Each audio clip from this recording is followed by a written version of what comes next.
On a recent webinar, somebody asked me a question that I get all the time.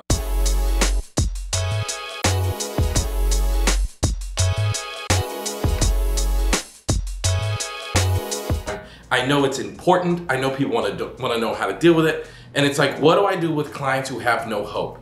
Since solution-focused brief therapy starts with what are your best hopes from our session, then it leads people to fear, like, but what if the client doesn't have any hope? So I want to say this, like, clearly. I want to address this. A woman named Barbara asked this question on a recent webinar, and I want to make sure Barbara gets an answer, and I want to be really clear and definitive about this. There is no such thing about a person or client with no hope. Now, there might be hope that is hard to articulate.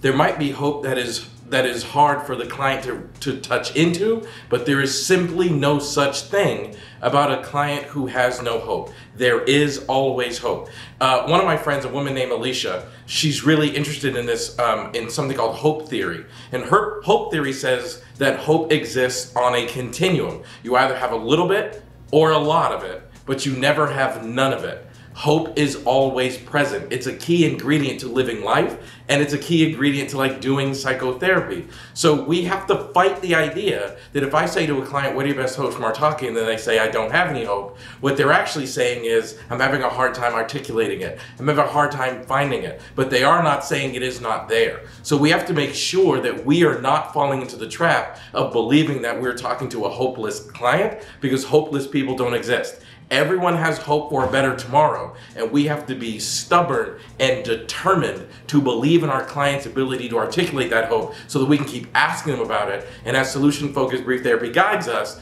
it allows us to ask about, well, what if your life becomes the way you're hoping it will become? So literally, honestly, if you can hear my voice watching this video, I want you to understand there is no such thing as a client without hope. And it is your job to see your client as having hope and allow that to guide your work.